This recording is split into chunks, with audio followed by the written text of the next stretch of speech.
اسلام اور ایمان کے درمیان جو میں نے فرق بتایا ہے، اس کے باوجود یہ یاد رکھیں کہ یہ دونوں لازم اور ملزوم ہے۔ ایک مومن اور مسلم کے اندر دونوں کا ہونا ضروری ہے۔ اگر مومن ہے تو مسلم بھی ہوگا، مسلم ہے تو مومن بھی ہوگا۔ کیا مطلب؟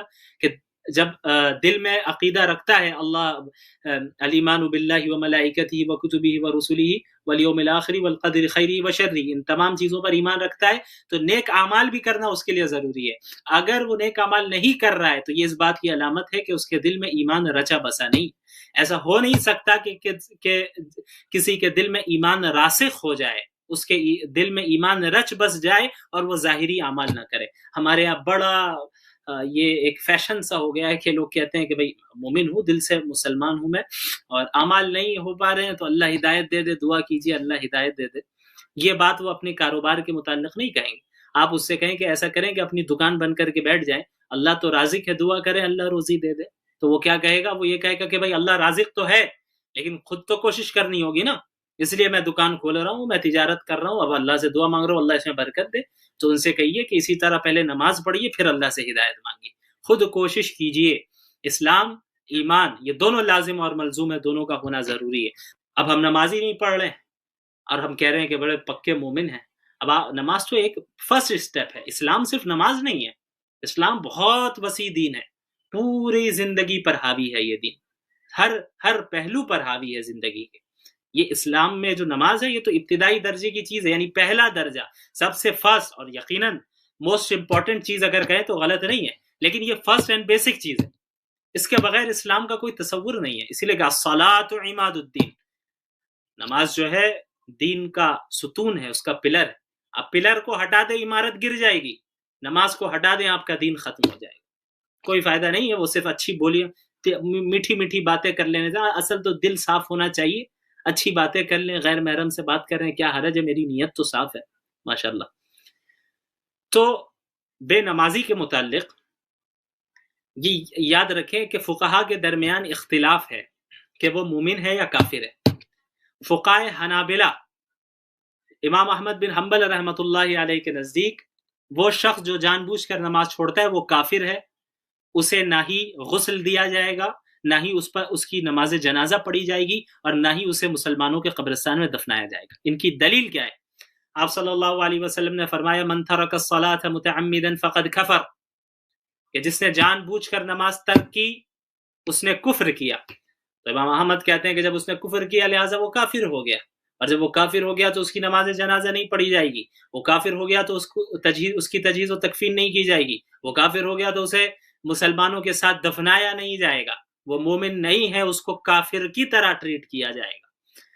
امام احمد بن حنبل اور فقہائے حنابلہ کی دلیل ہے، اور اس کے برخلاف جمہور فقہائے کرام جن میں فقہائے حنفیہ بھی ہیں، ان کی یہ رائے نہیں ہے، ان کی رائے یہ ہے کہ من ترک الصلاۃ متعمدا فقد کفر، جس شخص نے جان بوجھ کر نماز ترک کی اس نے کفر کیا۔ اس کا مطلب یہ ہے کہ کفر والا، کافروں والی حرکت کی، اس نے کافر نہیں ہوگا، کفر کیا۔ تو راجح قول یہی ہے، صحیح بات یہی ہے کہ اگر ذرہ برابر بھی دل میں ایمان ہے تو وہ انشاءاللہ کافر تو نہیں ہوگا، البتہ زبردست دھلائی ہوگی۔ یہ میں نہیں کہہ رہا، یہ احادیث آپ جب پڑھیں گے اس سے آپ کو اندازہ ہوگا کہ بے نمازیوں کے لیے کیا وعیدیں اللہ تعالیٰ نے سنائی۔ بہرحال اللہ اپنے فضل سے معاف کر دے، کسی کو تو کر دے۔ اصول تو اللہ نے یہ بیان کیا ہے کہ جو اعمال کرے گا وہ جائے گا، اور جو اعمال نہیں کرے گا اس کو سزا کاٹنا ہے۔ اگر مومن ہے تو سزا کاٹ کے ایک لمبی مدت تک کبھی نہ کبھی نکالا جائے گا، وہاں کا ایک دن 1000 سال کے برابر ہے، اب آپ اندازہ لگائیں، یا ایک سیکنڈ کوئی انگلی آگ میں رگ نہیں سکتا۔ ہم بڑی جرات اور سے کہہ دیتے ہیں کہ بھئی ٹھیک ہے دیکھ لیا جائے گا۔ بہرحال البتہ اگرچہ یہ رائے ہی صحیح ہے کہ وہ کافر نہیں ہے لیکن کفر والا عمل کر رہا ہے، وہ امام لالکائی رحمۃ اللہ علیہ نے فرمایا کہ ایک بے نمازی کی ذلت اور اس کی عار اور اس کی رسوائی کے لیے صرف یہی بات کافی ہے کہ فقہائے کرام کے درمیان اس کے سلسلے میں اختلاف ہے کہ بھئی وہ مسلمان ہے بھی یا کافر۔ صرف ذلت کے لیے یہی بات کافی ہے، اب کافر ہو نہ ہو یہ تو بات کی بات ہے۔ فقہا آپ کے مسئلے میں اختلاف کر رہے ہیں، بعض کہہ رہے کافر ہے، بعض کہہ رہے مومن ہے، اس سے بڑی ذلت کی بات اور کیا ہو سکتی ہے؟ نماز چھوڑنے کا کوئی تصور اسلام میں نہیں ہے، اور صحابہ میں تو کبھی تھا نہیں۔ منافقین بھی جو تھے اس دور میں 5 وقت کی نماز رسول اللہ کے ساتھ پڑھا کرتے تھے مسجد نبوی میں، تاکہ کسی کو پتہ نہ چل جائے کہ وہ منافق ہے۔ تو اسلام اور ایمان دونوں لازم و ملزوم ہیں، یعنی ایک دوسرے سے جڑے ہوئے ہیں۔ ایک مومن، سچا مسلم وہی ہے جس کے اندر ایمان بھی ہو اور اسلام بھی ہو، یعنی ظاہری اعمال بھی وہ کرتا ہو اور اس کے علاوہ دل میں ایمان رچا بسا بھی ہو۔ اسی لیے الاسلام کے متعلق اللہ کے نبی صلی اللہ علیہ وسلم فرمایا کہ اسلام یہ ہے سب سے بنیادی چیز، گواہی دینا، ان تشہد ان لا الہ الا اللہ وان محمد رسول اللہ وتقیم الصلاۃ۔ سب سے پہلی چیز کہ تم اس بات کی گواہی دو کہ اللہ کے سوا کوئی خدا نہیں ہے اور محمد اللہ کے رسول ہیں۔ یہ سب سے بنیادی چیز ہے کہ جب ایک بندہ اس چیز کو تسلیم کرتا ہے اور اس کی گواہی دیتا ہے تو وہ بندہ کیا ہے؟ وہ اب اسلام میں داخل ہو جاتا ہے۔ سب سے پہلی اور بنیادی چیز لا الہ الا اللہ، کوئی خدا نہیں ہے سوائے اللہ کے۔ اللہ کو تنہا ماننا، اللہ کے ساتھ کسی کو شریک نہیں کہنا، کہ ایک اللہ کی عبادت کرنے کی طرف بلایا جا رہا ہے، ایک اللہ کی تعریف کرنے کی طرف بلایا جا رہا ہے۔ تو پورے قرآن میں جہاں توحید کی تفصیل موجود ہے، سورۃ الفاتحہ میں اس کا نچوڑ موجود ہے کہ پہلی آیت میں توحید کی دعوت دی جا رہی ہے۔ توحید کسے کہتے ہیں؟ ایک اللہ کو ماننا، اللہ کی ذات میں بھی کسی کو شریک نہیں ٹھہرانا، اللہ کی صفات میں بھی کسی کو شریک نہیں ٹھہرانا۔ عبادت کے لائق بھی صرف اللہ ہے، دعا بھی اگر کسی سے مانگی جائے گی صرف اللہ سے مانگی جائے گی، عبادت بھی کسی کے سامنے کی جائے گی تو صرف اللہ سے کی جائے گی۔ جیسا کہ یہاں پہ ہے ایاک نعبد و ایاک نستعین، اس میں احکامات کا بھی بیان ہے کہ ہم آپ کی ہی عبادت کرتے ہیں اور آپ سے ہی مدد چاہتے ہیں۔ تو مدد کس سے چاہیں گے؟ صرف اللہ رب العالمین سے۔ سوال کس سے کریں گے؟ اللہ رب العالمین سے۔ رزق دینے والا اللہ ہے، روزی دینے والا اللہ ہے، اولاد دینے والا اللہ ہے، نعمتوں کو دینے والا بھی اللہ ہے، نعمتوں کو واپس لینے والا بھی اللہ ہے۔ تو سوال کس سے ہوگا؟ صرف اللہ رب العالمین سے۔ تو سوال بھی اللہ سے ہوگا اور عبادت بھی اللہ کی ہوگی، صرف اللہ کی۔ اور عبادت کی جو خاص علامتیں ہوتی ہیں، مثلا رکوع کرنا، مثلا سجدہ کرنا، یہ ساری عبادت کے سائنز ہیں، عبادت کی علامتیں ہیں۔ تو عبادت کی علامتیں بھی اللہ کے ساتھ خاص ہیں۔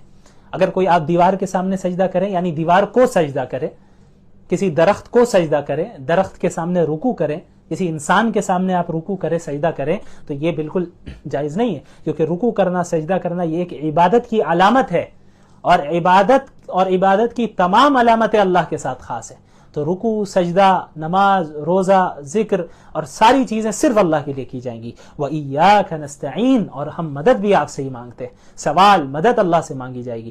براہ راست اللہ سے مانگنا ہمیں سیکھنا ہوگا، چھوٹی چیزوں کو بھی اللہ سے مانگیے۔ آپ اللہ سے بات کیجئے، جس طرح آپ بات کرتے ہیں، اپنے آپ سے بھی بعض لوگ بات کرتے ہیں، تو اپنے آپ سے بات کرنے کے بجائے اللہ سے بات کیجئے۔ یہ آپ ذہن میں رکھیے، اللہ موجود ہے، اللہ دیکھ رہا ہے، اللہ مجھ سے قریب ہے۔ اللہ نے فرمایا وَإِذَا سَأَلَكَ عِبَادِي عَنِّي فَإِنِّي قَرِيب، دوسرے پارے کی آیت ہے، اس کی تشریح انشاءاللہ کل کروں گا، میں ایک نکتہ بتاؤں گا اللہ نے چاہا تو، کہ جب میرے بندے آپ سے میرے بارے میں پوچھیں تو آپ بتا دیں کہ ہم ان سے قریب ہیں۔ تو اللہ ہم سے کہہ رہے ہیں کہ ہم تم سے قریب ہیں، تو پھر ہمیں دور جانے کی ضرورت نہیں ہے نا۔ ہم جب اللہ قریب ہے تو اللہ سے بات کریں گے۔ سارے انسان دور ہیں، ساری مخلوقات دھوکہ دیتی ہیں، ساری مخلوقات ایسی ہیں جو آپ کا ساتھ چھوڑ دینے والی ہیں، لیکن اللہ کی ذات ایک ایسی واحد ذات ہے جو ہر وقت آپ کا ساتھ دینے والی ہے۔ اللہ کی ذات ایک ایسی ذات ہے جو آپ کو ایمان کی طرف بلا رہی ہے، جنت کی طرف بلا رہی ہے۔ دنیا اور دنیا داری تو دوزخ کی طرف بلاتی ہے۔ تو ہمیں اللہ کی طرف جانا ہے، اللہ سے مانگنا ہے۔ تو دعا بھی اللہ سے، سوال بھی اللہ سے۔ اس کے علاوہ صراط الذین انعمت علیہم، اس میں ان لوگوں کا ذکر ہے کہ جن کے ساتھ ہمیں شریک ہونا ہے، ہمیں کن لوگوں کو فالو کرنا ہے اور کنہیں فالو نہیں کرنا ہے، سورہ فاتحہ میں ہی بتا دیا گیا۔ خلاصہ بریفلی، تفصیل تو پورا قرآن میں موجود ہے۔ فالو کرنا ہے ہمیں صراط الذین انعمت علیہم، ان لوگوں کا راستہ فالو کرنا ہے جن پر اللہ نے انعام کیا۔ اب وہ کون سے لوگ ہیں؟ اسے دوسری جگہ اللہ نے فرمایا مع النبیین والصدیقین والشہداء والصالحین، کہ نبی ہیں، انبیاء کو فالو کرنا ہے، پروفٹس کو فالو کرنا ہے، جو معصوم ہوتے ہیں، گناہ ان سے ہو نہیں سکتے، وہ انبیاء علیہم الصلاۃ والسلام ہے، انہیں فالو کرنا ہے۔ والصدیقین، اور صدیقین کو فالو کرنا ہے، اور صحابہ کرام کو فالو کرنا ہے۔ والشہداء، اور جو شہید ہو گئے اللہ کے راستے میں ایمان اور اعمال صالحہ کے ساتھ اللہ کے لیے لڑتے ہوئے شہید ہوئے، ان شہداء کو فالو کرنا ہے۔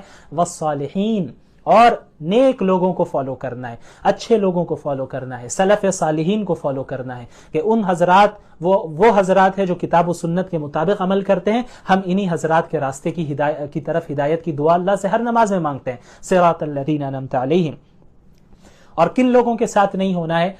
غیر المغضوب علیہم ولا الضالین، ان لوگوں کا راستہ نہ دکھائیے یا اللہ، ہمیں ان لوگوں کو فالو نہیں کرنا ہے جو مغضوب ہے، مغضوب علیہم۔ مغضوب علیہم کا کیا مطلب ہوتا ہے؟ جن پر اللہ کا غضب نازل ہوا، جن پر اللہ کا غصہ نازل ہوا۔ یہ کون لوگ ہیں؟ مفسرین نے بتایا کہ یہود ہیں۔ تو یہود کیسے ہو گئے مغضوب علیہم؟ ان کے پاس علم موجود تھا، تورات کا علم تھا، تورات میں مذکور تھا کہ محمد رسول اللہ صلی اللہ علیہ وسلم آخری نبی آئیں گے، لیکن انہوں نے ریجیکٹ کر دیا، علم ہونے کے بعد بھی عمل نہیں کیا۔ تو جو لوگ علم ہونے کے باوجود اللہ کی نافرمانی کرتے ہیں، عمل نہیں کرتے، وہ مغضوب علیہم ہیں، ان پر اللہ کا غضب نازل ہوتا ہے۔ تو ہم سب پناہ چاہتے ہیں ایسے افراد میں ہم داخل نہ ہوں، اور ولا الضالین، اور نہ ہی ہم ضالین میں ہونا چاہتے ہیں۔ ضالین کون ہے؟ جو لوگ گمراہ ہیں، سیدھے راستے سے بھٹکے ہوئے، یہ وہ لوگ ہیں جن کے پاس علم ہی نہیں ہے، علم کے بغیر عمل کرتے ہیں۔ اور ظاہر ہے جب علم کے بغیر عمل کیا جائے گا تو پھر بدعات داخل ہو جائیں گی، خرافات داخل ہو جائیں گی، اور آپ ادھر ادھر بھٹکنے لگیں گے، سیدھے راستے سے ہٹ جائیں گے۔ تو یہ ضالین ہے جن میں نصارہ کو مفسرین نے ذکر کیا ہے۔ تو نہ ہمیں ایسا بننا ہے کہ علم ہونے کے باوجود ہم عمل نہ کریں، اور نہ ایسا کرنا ہے کہ ہم اندھی تقلید کریں، بلائنڈلی فالو کریں کسی کو بھی، علم نہیں ہے بس جو کر رہا ہے ہم بھی کرنے لگ جائیں، یہ بھی نہیں۔ ہمیں کتاب و سنت اور سلف صالحین کو تھامے رکھنا ہے۔ بہرحال سورۃ الفاتحہ یہ بہت اہم سورت ہے، اس کا خلاصہ مختصر میں نے بتا دیا۔ اس کے بعد سورۃ الفاتحہ کے بعد جس سورت کی ابتدا ہوتی ہے اسے سورۃ البقرہ کہتے ہیں۔ اب بقرہ کا مطلب کیا ہوا؟ ہم نے سب سنا ہے سورۃ البقرہ، سورۃ البقرہ۔ بقرہ کا مطلب کیا ہوتا ہے؟ دیکھیں، بقرہ گائے کو کہتے ہیں، بقرہ گائے کو کہتے ہیں۔ تو اس سورت کو گائے کی سورت کیوں کہا جاتا ہے، گائے والی سورت کیوں کہا جاتا ہے؟ کیونکہ اس سورت میں بنی اسرائیل کا ایک خاص واقعہ ذکر کیا گیا ہے، جس واقعے کا گائے سے تعلق ہے، بقرہ سے تعلق ہے۔ تو اس مناسبت سے اس سورت کو سورۃ البقرہ کہا جاتا ہے۔ وہ واقعہ کیا ہے؟ اسی پارے میں وہ یہ ہے کہ حضرت موسیٰ علیہ السلام کے دور میں بنی اسرائیل میں ایک شخص کا قتل کر دیا جاتا ہے، یعنی ایک شخص کو قتل کر دیا جاتا ہے، اور کس نے قتل کیا، قاتل کون ہوتا ہے یہ معلوم نہیں چلتا ہے۔ تو بنی اسرائیل کے لوگ آتے ہیں اللہ کے نبی حضرت موسیٰ علیہ السلام کے پاس، اور آ کر عرض کرتے ہیں کہ اے موسیٰ علیہ السلام، ہمیں اس کے قاتل کا پتہ ہی نہیں چل رہا ہے کہ کس نے اسے قتل کر دیا ہے، آپ اللہ رب العالمین سے دعا کریں کہ ہمیں قاتل کا پتہ بتا دیں۔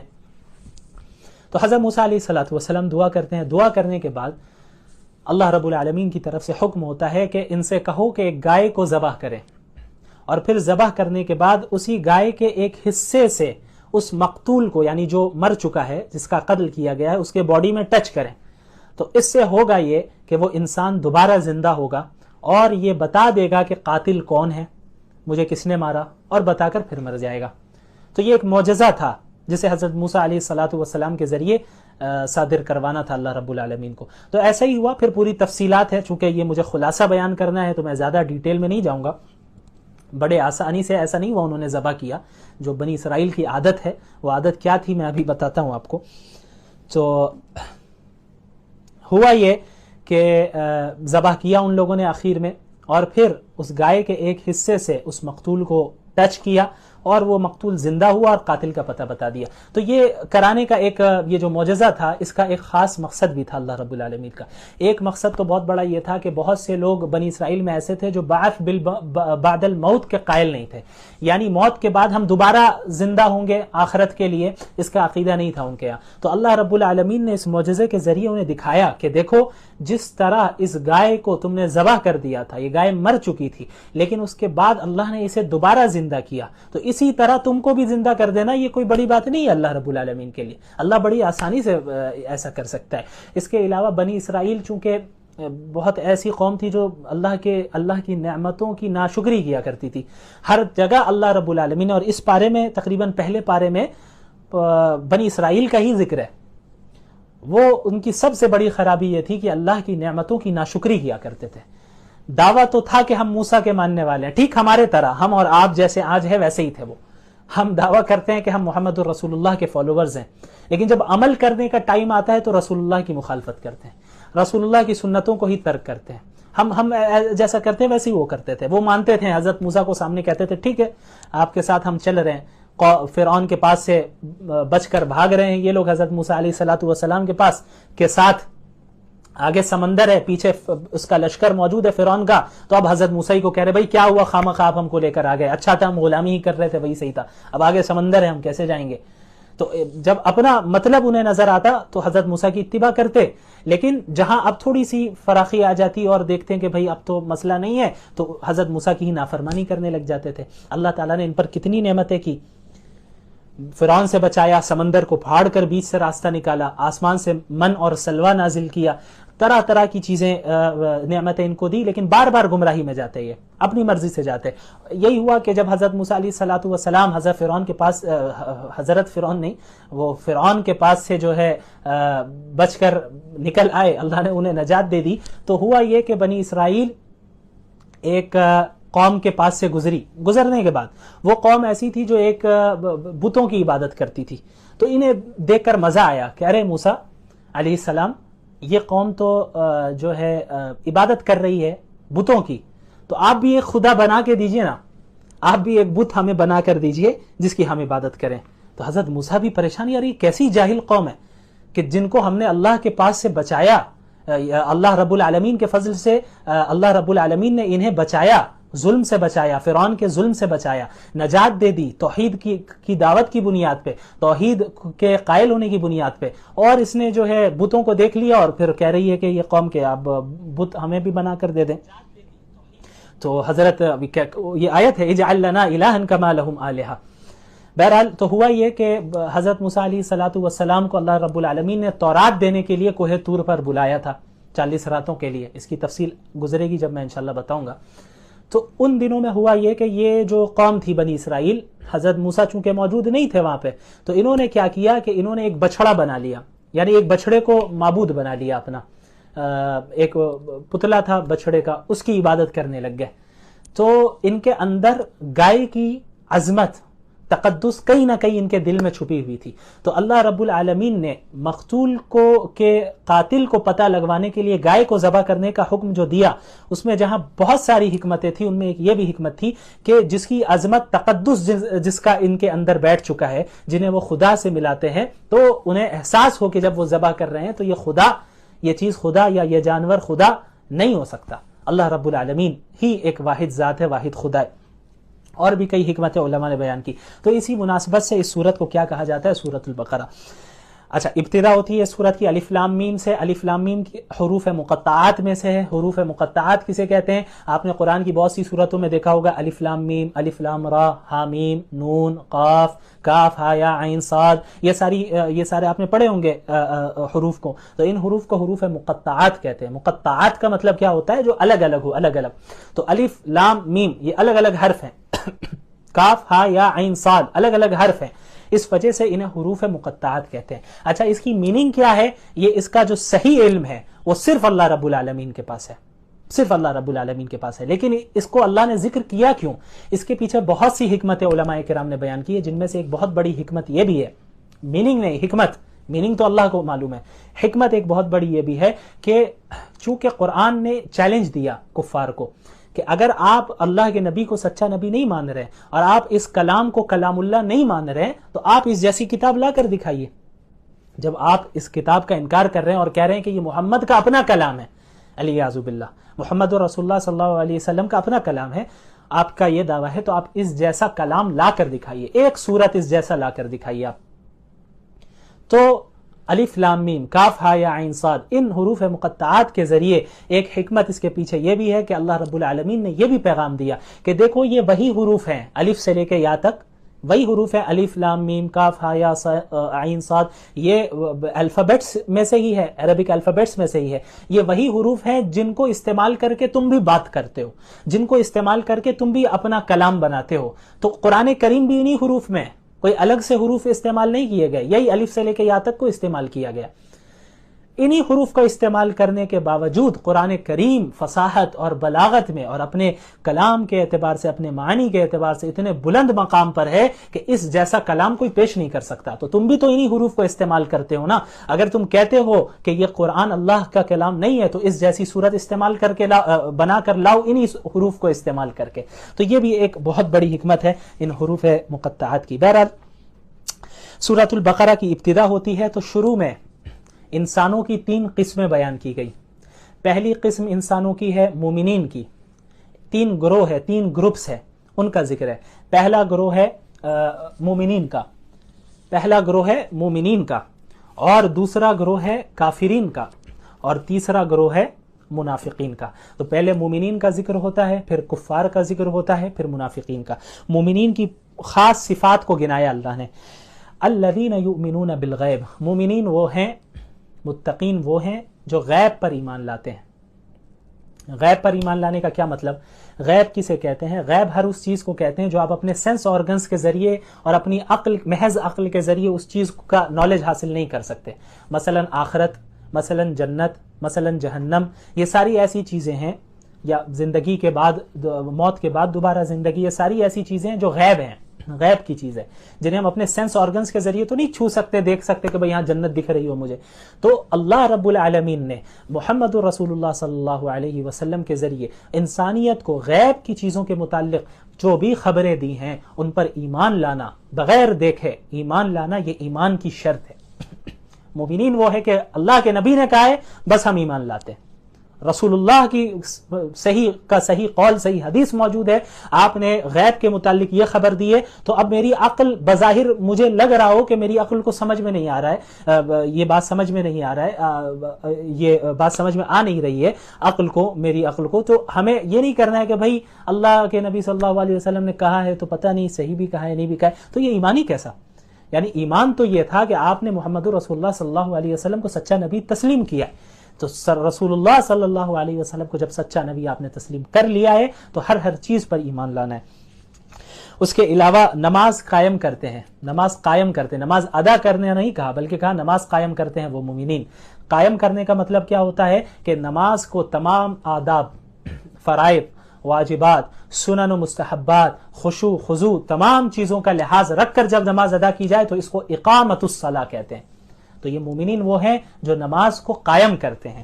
تیسری چیز زکوٰۃ ادا کرتے ہیں، اپنے مال سے خرچ کرتے ہیں اللہ کے راستے میں، غریبوں پہ خرچ کرتے ہیں. تو یہ وہ اوصاف ہیں جن پر جو ہے ایک مومنین کو کیا ہے متصف ہونا چاہیے. اور پچھلی کتابوں پر بھی ایمان لاتے ہیں، قرآن پر بھی ایمان لاتے ہیں، اور آخرت پر بھی ایمان رکھتے ہیں. اس کے بعد کفار کا ذکر ہوتا ہے کہ بھئی جو کفار ہیں وہ تو ہٹ درمی میں انکار کر رہے ہیں، وہ تو مان ہی نہیں رہے. تو پھر اللہ رب العالمین نے اللہ کے نبی کو بتا دیا صلی اللہ علیہ وسلم کہ آپ ان کے پیچھے جتنی کوشش کر رہے ہیں، آپ صلی اللہ علیہ وسلم پریشان ہوتے تھے کہ کفار بھی ایمان لے آئے، وہ بھی بچ جائیں، وہ بھی جنت میں جائیں، وہ جہنم کی آگ سے بچ جائیں. آپ کو فکر تھی، آپ بہت پریشان ہوتے تھے. تو اللہ نے فرمایا سواء علیہم اَأَنذَرْتَهُمْ أَمْ لَمْ تُنذِرْهُمْ لَا يُؤْمِنُونَ، کہ یہ ان کے لیے برابر ہے، آپ ان کو اللہ کے عذاب سے ڈرائیں یا نہ ڈرائیں، وہ ایمان نہیں لانے والے ہیں.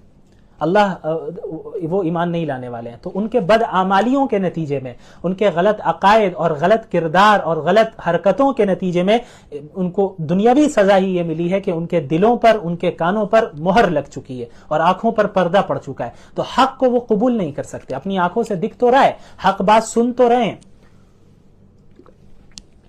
لیکن حق کو وہ قبول نہیں کریں گے.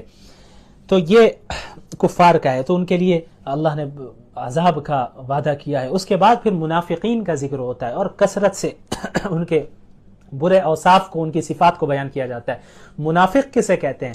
منافق وہ شخص ہوتا ہے جو اپنے دل میں کفر کو چھپا رہا ہو، اندر سے ہے کافر، اندر سے اللہ اور اس کے رسول پر ایمان نہیں رکھتا، اندر سے مسلمان نہیں ہے، لیکن مسلمانوں کے سامنے وہ مسلمان بنتا ہے کہ بھئی ہم بھی مسلمان ہیں، ہم بھی اللہ کو مانتے ہیں، اللہ کے رسول کو مانتے ہیں، سازش کرنے کی بنیاد پہ، تاکہ سازش کرے اور مسلمانوں کے سامنے اپنا بنے اور پھر کفار کے سامنے پیچھے جا کر سازش کرے. تو ان کے برے اعمال کا اور ان کے بری حرکتوں اور بری صفات کا ذکر کیا گیا. دھوکہ دیتے ہیں، جھوٹ بولتے ہیں، زمین میں فساد پھیلاتے ہیں، قلبی دلی بیماریوں میں مبتلا ہے، حسد، کینہ، تکبر، اللہ کے احکامات اور دین کا مذاق اڑاتے ہیں. کتنے آج بھی لوگ ہیں اللہ کے رسول کا علیاذ باللہ مذاق اڑاتے ہیں، مسلمانوں کا مذاق اڑاتے ہیں، ارے مسلمان سارے بیکورڈ ہیں اور مسلمان یہ ہے تو وہ ہے. تو ہمیں گھبرانے کی ضرورت نہیں ہے، مایوس نہیں ہونا ہے، ہمیں اس دنیا میں صبر کرنا ہے، آخرت ہمارے لیے ہے. وَسَيَعْلَمُ الْكُفَّارُ لِمَنْ عُقْبَى الدَّارِ، کفار ان قریب جان جائیں گے کہ آخرت کا اچھا انجام کن کا ہے. دنیا میں تو مذاق اڑاتے آئے مسلمانوں کا، لیکن اب جب موت آئے گی تو سمجھ میں آ جائے گا کہ مومنین حق پر تھے اور ان کو اچھا انجام ان کا ہونے والا ہے یا ان کفار کا ہونے والا ہے. بہرحال مذاق اڑایا کرتے ہیں، تمسخر کرتے ہیں اور اللہ کے احکامات کو بھی اس کی تردید کرتے ہیں. اس کے بعد اس صورت میں اس پارے میں حضرت آدم علیہ السلام کی تخلیق کا ذکر ہے. اب مختصر سا میں ذکر کروں گا انشاءاللہ، اب اس کو ختم کرنا ہے.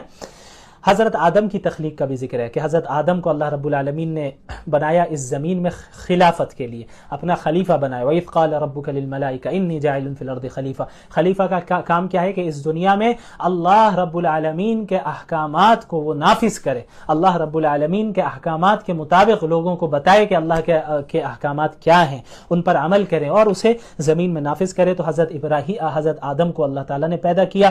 اور جو مشہور واقعہ ہے سب جانتے ہیں کہ حضرت آدم اور حوا علیہ السلام کو کس طرح جنت میں روکا گیا